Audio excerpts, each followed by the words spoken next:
Peace and blessings, everybody. Good morning. This is Meatless Mondays with Damon K.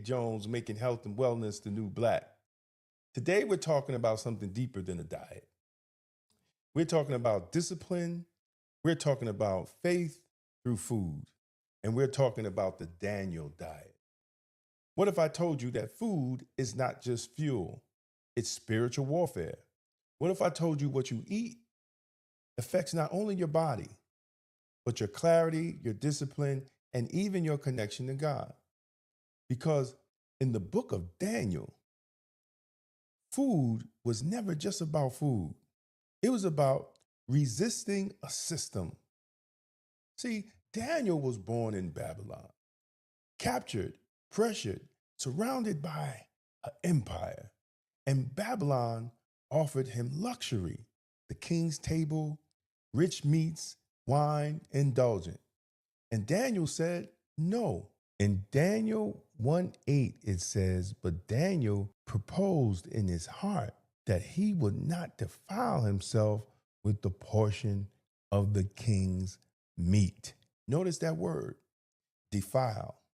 He saw food as spiritual. He understood consumption shapes consciousness. And instead of the king's food, Daniel chose vegetables and water. Simple, natural, clean. Not because it was trendy, because it was righteous discipline, brothers and sisters. And after 10 days, Daniel and the Hebrew brothers looked healthier, stronger, and sharper. That's not just nutrition. See, that's revelation. Many people think strength comes from meat, but Daniel challenges that in the scriptures. Strength is not always built through excess. Sometimes it's built through restraint. The Daniel diet teaches discipline creates strength, plants can heal, simplicity can sharpen power. See, we have been taught that abundance means indulgence. The scriptures teaches abundance can mean order. And many of the diseases hurting our communities today, like diabetes, hypertension, heart disease, are often connected to what's on our plate. This is not just about vegetables. It's about liberation through better choices. Here's the part that we don't discuss enough. Daniel didn't just gain health, he gained wisdom. In Daniel 1:17, it says, as for these 4 children, God gave them knowledge and skill in all learning and wisdom. Notice the connection: discipline, food, charity, wisdom. There is a reason processed foods cloud energy. There is a reason live foods bring vitality. You cannot feed the body confusion and accept clarity in your mind. The Daniel model says foods can support discernment. That's powerful. Let me say something plainly. Babylon had a food system, and we in America, we have one too.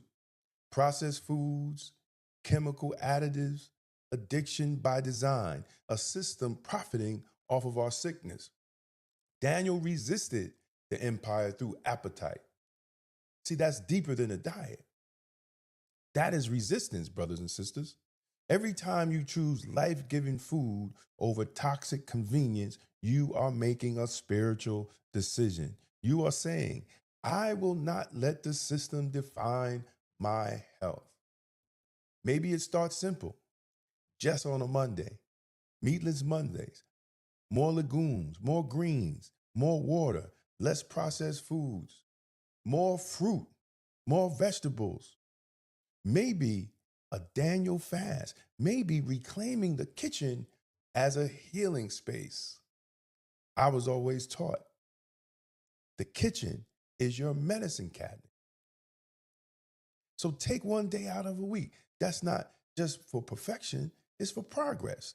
See, this is about moving towards holiness, because food is and can be medicine, and discipline is the ministry. See, this message matters for us as Black people. Too many of our people are dying from what we have normalized. And some of what we call tradition has become a burden. We can honor culture, but we just can't let culture kill us. The Daniel diet says health is not betrayal of tradition, it's stewardship. And stewardship is biblical, and stewardship is spiritual. Daniel's story asks a question. Can you resist when everyone else accepts?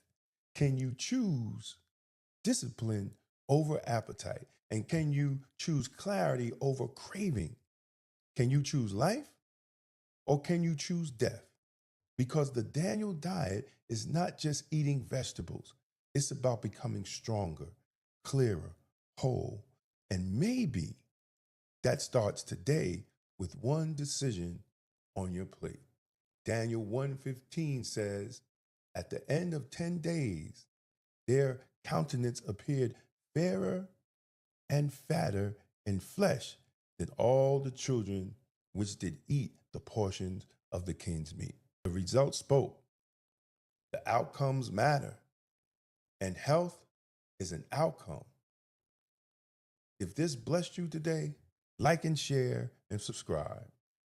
This is Meatless Mondays. And remember, we're making health and wellness the new black. And I'm Damon K. Jones. And check us out every Monday here on Black Westchester YouTube channel or at Damon K. Jones on YouTube. Stay safe, stay blessed, and stay blacktastic. And remember, God is in your vegetables. Peace out.